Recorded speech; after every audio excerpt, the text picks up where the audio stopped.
నమస్తే. ఇన్నాళ్ళు నన్ను సపోర్ట్ చేస్తూ, ఎంకరేజ్ చేస్తూ మీ ప్రేమని నాకు అందిస్తున్న ప్రతి ఒక్కరికి కృతజ్ఞతలు. అలాగే ఈ వీడియో కూడా ఖచ్చితంగా మీకు ఉపయోగపడుతుంది. లైక్, షేర్ అండ్ సబ్స్క్రైబ్ చేసి మీ సపోర్ట్‌ని నాకు అందించండి. అలాగే ఈ వీడియో పట్ల మీకున్న అభిప్రాయాన్ని కామెంట్ సెక్షన్‌లో కామెంట్ చేసి తెలియజేయండి. ఇప్పుడు వీడియోని చూద్దాం. నమస్తే. Welcome to our channel. నేను కుప్పా పద్మిని. ప్రస్తుతం మనతో పాటు వేదిక్ ఆస్ట్రాలజర్ అవినాష్ దాస్ ఉన్నారు. మాట్లాడదాం. అవినాష్ గారు నమస్తే అండి. నమస్కారం అండి. హెల్త్ ఇష్యూస్ అనేవి సర్వసాధారణంగా వినేటటువంటి పరిస్థితుల్లోనే ఉన్నాం. బికాస్ ఆఫ్ మన లైఫ్ స్టైల్‌ని బేస్ చేసుకొని డెఫినిట్‌గా హెల్త్ ఇష్యూ అనేది వస్తుంది. ఎండ్ ఆఫ్ ది డే ఎలా అయితే ప్రకృతి ఒక నియమం పెట్టింది. ఎప్పుడు తినాలి, ఎప్పుడు లేవాలి, ఎప్పుడు పడుకోవాలి, ఇవన్నీ ఒక నియమం పెట్టింది. మన బాడీలో కూడా బాడీ క్లాక్ ఉంటుంది అని చెప్తారు. దాని ప్రకారంగా మనం నడుచుకుంటే డెఫినెట్‌గా మనకి మంచి లైఫ్ ఉంటుంది. ఆ హెల్త్ ఇష్యూస్‌ని అధిగమించేటటువంటి శక్తి కూడా ఎక్కువ ఉంటుంది. ఇమ్యూనిటీ బాగుండటం అనేది జరుగుతుంటుంది కదా, ఒప్పుకుంటారు కదా? ఒప్పుకుంటానండి. రైట్. మరైతే ఈ హెల్త్ ఇష్యూస్‌ని అధిగమించడం ఆల్రెడీ అయిపోయిందండి.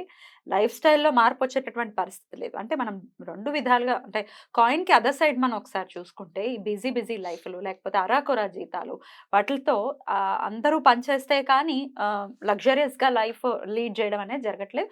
అందరికీ లగ్జరియస్ లైఫ్ కావాలి. సో ఆబ్వియస్‌గా మరి మీకు డబ్బులు కావాలా, ఆరోగ్యం కావాలా అంటే ఒక త్రాసు ఎక్కువ అయితే తూగుతోంది. మాకు డబ్బులు కావాలంటే డబ్బులతో ఆరోగ్యం తెచ్చుకుంటాం అనుకుంటాం. Which is not correct. డబ్బులతో ఆరోగ్యం వచ్చేటటువంటి పరిస్థితి ఉండదు. ఆరోగ్యమే మహాభాగ్యం. సరే, ఇవన్నీ పక్కన పెట్టేస్తే అసలు ఆరోగ్యం మెరుగుపడటం కోసం ఏం చేయొచ్చు? ఫస్ట్ అసలు మీకు లగ్నం గురించి చెప్తా. హెల్త్ అంటే లగ్నం. లగ్నం అంటే హెల్త్. మన బాడీలో చక్రాలుంటాయి. ఫస్ట్ మెయిన్ సహస్ర చక్రం. మొదటిది లగ్న చక్రం అంటారు. సహస్ర చక్రం. సహస్రారం ఇక్కడ ఉంటుంది కదా. చక్రం. ఆ చక్రం కరెక్ట్‌గా ఉంటే హెల్త్ పర్ఫెక్ట్‌గా ఉంటుంది. బట్ ద సహస్రారాన్ని అవేకెన్ చేయటం లేకపోతే దాన్ని అంటే స్టిమ్యులేట్ చేయటం అనేది అది జరిగేటటువంటి విషయం కాదని నేను అంటారు కదా. నేను చెప్తాను మీకు. నేను స్టిమ్యులేట్ చేయమని చెప్పట్లే. మీరు మొత్తానికి స్టిమ్యులేట్ చేస్తే అసలు మీరు మనిషి రూపంలోనే ఉండరు ఫస్ట్ ఆఫ్ ఆల్. అవును, అవును. ఇప్పుడు నేను చెప్తాను. ఇప్పుడు మనకు లగ్నము, సహస్ర చక్రము, హెల్త్ కనెక్టెడ్. ఇప్పుడు మనకు రకరకాల దేవతలు, గణాలు ఉన్నాయి. ఇప్పుడు రాజశ్యామల, బగాలాముఖి, తార, కాళీ, దశ మహావిద్యలు ఉన్నాయి. హనుమంతుడు, రాముడు, ఇట్లా రకరకాల గణాలు ఉన్నాయి. చాలా 33 కోట్ల గణాలు ఉన్నాయి. దాంట్లో మనకు ఒక గణం ఉంది, వజ్రయోగిని. అంటే ఆమె అమ్మవారి స్వరూపం కాబట్టి యోగిని. వజ్రం ఎందుకుంటా అంటున్నామంటే సహస్ర చక్రం దగ్గర ఆమెకి వజ్రం వచ్చేసింది. ఆ సహస్ర చక్రం యాక్టివేట్ అవుతే వజ్రం వచ్చేస్తుంది అక్కడ. మీరు గూగుల్కి వెళ్ళి వజ్రయోగిని అని కొడితే మీకు ఆమె ఇమేజెస్ వచ్చేస్తాయి. ఇప్పుడు వజ్రయోగిని గురించి చెప్పాలంటే బౌద్ధ ధర్మాన్ని పాటించే వాళ్ళు మీరు చూస్తే 70 కోట్ల మంది ఉన్నారు భూమి మీద. Tibet, Nepal, Bhutan, Indonesia, Thailand రకరకాల చోట్ల వజ్రయోగిని బాగా పూజిస్తారు. థాయిలాండ్ లో ప్రతి మనిషి 100 ఏళ్ళు బతుకుతున్నాడు. వజ్రయోగేశ్వరి అంటే వజ్రయోగిని సహస్ర చక్రం యాక్టివేట్ అయ్యి అక్కడ మనీ వచ్చేసింది, వజ్రం వచ్చేసింది. సో ఇప్పుడు బౌద్ధ మతానికి సంబంధించిందా ఈ బౌద్ధ మతం అని కాదండి, బౌద్ధ మతానికి సంబంధించింది. బేసిక్ గా వజ్ర యోగిని అనే కాన్సెప్టే మన గణాల్లో కూడా వస్తుంది. వజ్ర యోగిని ఇప్పుడు బౌద్ధ మతం, హిందూ మతం కూడా కనెక్టెడే.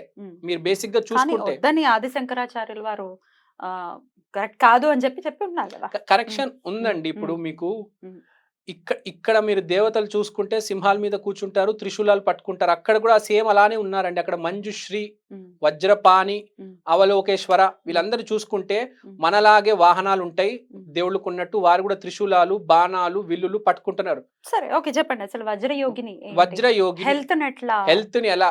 ఇప్పుడు మన హెల్త్, మన జీవితంలో మనం చేసే తప్పులు ఉంటాయి. ఎలా అంటే అన్ని తప్పు పనులు చేస్తూ ఉంటాము. మనకు కరెక్ట్ చేయాలని ఉంటది, కానీ అందరు కరెక్ట్ చేయలేకపోతున్నారు. ఎవరికైతే లగ్న బలం వీక్ ఉంటుందో వాళ్ళు బేసిక్ గా పిచ్చి తిండికి అలవాటు అయిపోయి హెల్త్ మొత్తం పాడు చేసుకుంటారు. కచరా పిచ్చిగా పాడు చేసుకుంటారు. ఎవరికైతే లగ్న బలం బాగుంటుందో వాళ్ళు చాలా జాగ్రత్తగా ఉంటారు. చూడండి, జనాలు కొంతమంది చాలా హెల్త్ కాన్షియస్ ఉంటారు, డైట్ చేస్తారు. కరెక్ట్. అసలు ఏంటి అవినాష్ గారు, లగ్న బలం అంటే ఏంటి? లగ్న బలం అంటే ఏం లేదండి, మన మీద కంట్రోల్, నియంత్రణ నియంత్రణ నియంత్రణ శక్తి. నియంత్రణ శక్తి. ఉమ్, ఈ వజ్ర యోగిని వల్ల మనకు నియంత్రణ శక్తి పెరిగి మనం పిచ్చి పిచ్చి తినకుండా జాగ్రత్తగా ఉంటాము. మెయిన్ గా ఇప్పుడు నేను వజ్ర యోగిని కొన్ని రోజుల నుంచి చేస్తున్నాను. నేను రోజు జాగ్రత్తగా తినేవాడిని కాదు. ఇప్పుడు నేను సడన్ గా మిల్లెట్స్ తింటున్నానండి. అవునా? ఇప్పుడు నేను బాక్స్ తెచ్చుకున్నాను. ఆ, రోజు నేను షూటింగ్కి వచ్చేటప్పుడు బయట ఫుడ్ తినేవాడిని. దాంట్లో వైట్ రైస్ ఉంటది, దాంట్లో వాడు స్వీట్ ఇస్తాడు. ఇవన్నీ తినకూడదు. కానీ నేను వజ్ర యోగిని పూజించిన తర్వాత ఇప్పుడు నేను మిల్లెట్స్ తింటున్నా. స్వీట్ మానేశాను. సో థాట్ ప్రాసెస్ లో కూడా చేంజ్ వస్తుంది చేంజ్ వస్తది. అమ్మవారిని పూజించడం వల్ల. అసలు ఏంటి, ఎట్లా చేసుకోవాలంటారు మరి?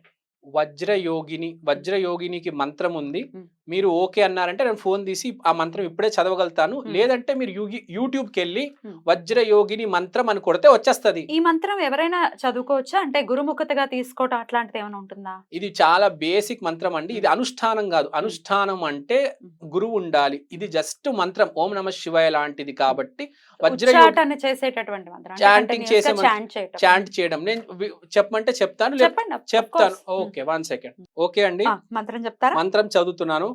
ఓం ఓం ఓం సర్వబుద్ధ దాకిని వజ్రవర్ణీయే వజ్ర వీరోషానీయే హం హం హం ఫట్ ఫట్ ఫట్ స్వాహ. ఇదండి. ఇప్పుడు మీరు ఆల్రెడీ మంత్రం చదువుతున్నా అన్నారు కదా, నేను చేసుకుంటున్నా అన్నారు కదా, మళ్ళీ ఎందుకు చూస్తున్నారు? నేను మెమరీ పవర్ వీక్ కాబట్టి నాకు గుర్తుండదు. నేను బేసిక్గా వినడం ఎక్కువ జరుగుతుంది. కొంతమంది ఎవరికైతే గుర్తుంటుందో వాళ్ళు ఉచ్చారణ చేయగలరు. నేను వినడం ఎక్కువ బేసిక్గా. వినేటప్పుడు ఇక్కడ చూసి నేను చదువుతూ ఉంటాను. సో కొంతమందికి మెమరీ ప్రాబ్లం ఉన్న వాళ్ళు అది చేస్తూ ఉంటారు.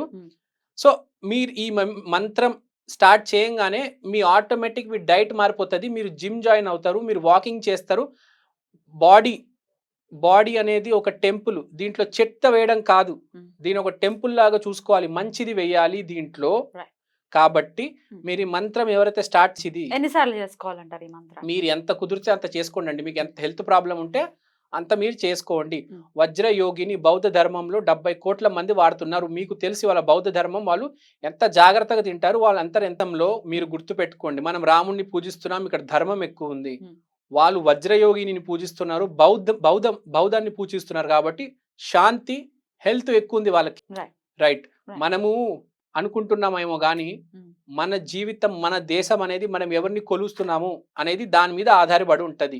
కాబట్టి నేను చెప్పేది ఏంటంటే వజ్ర యోగిని ఈజ్ వెరీ వెరీ ఇంపార్టెంట్. ఇప్పుడు టైం వచ్చింది మన భారతదేశానికి, సౌత్ ఇండియాకి వజ్ర యోగిని పూజలు, వజ్ర యోగిని చేసుకోవాలి. ఇప్పుడు మీరు చూస్తుంటే కూడా మెల్లిమెల్లిగా హెల్త్ ఇంప్రూవ్ అవుతుంది. జనాలు చాలా జాగ్రత్త పడుతున్నారు. బ్రౌన్ రైస్ తింటున్నారు, మిల్లెట్స్ తింటున్నారు, వాకింగ్ చేస్తున్నారు, జిమ్ కి వెళ్తున్నారు, హెల్త్ ఇంప్రూవ్ అవుతుంది. ఇప్పుడు మీరు చెప్పిన వజ్ర యోగిని దగ్గర రైట్ అండి, లగ్నానికి సంబంధించిన దేవత. అయితే దీనికి శాస్త్ర ప్రమాణం ఏంటి అని అడిగే వాళ్ళు ఉంటారు, దానికి మీ సమాధానం ఏంటి? శాస్త్ర ప్రమాణం అమ్మవారి గణం ఇది. మీరు గూగుల్ కొట్టండి, మీకు ఫస్ట్ హెల్త్ ఇంప్రూవైజ్ అయిపోతుంది. సైడ్ ఎఫెక్ట్స్ ఏముండవు? సైడ్ ఎఫెక్ట్స్ కాదండి, అన్ని ప్లస్ ఎఫెక్ట్స్. సైడ్ ఎఫెక్ట్స్ ఏముండవు. మీకు బాగా కలిసి వస్తుంది. నేను సబ్స్క్రైబర్స్ చెప్పేది ఏంటంటే మీరు మంత్రం స్టార్ట్ చేయండి. ఏ రోజు మొదలు పెట్టమంటారు ఇది? మీరు గురువారం రోజు, ఇవాళ గురు పుష్యమి యోగం, లేకపోతే ఏ గురువారం అయినా మంచిది. ఇది ఆల్రెడీ అయిపోయింది, హాఫ్ డే అయిపోయింది కాబట్టి గురువారం రోజు మంచిది. హెల్త్ ఎప్పుడైనా కాపాడేది ఇచ్చేది గురువే కాబట్టి గురువారం రోజు మొదలు పెట్టుకుంటే మంచిది. థ్యాంక్ యూ సో మచ్ అండి, నమస్తే.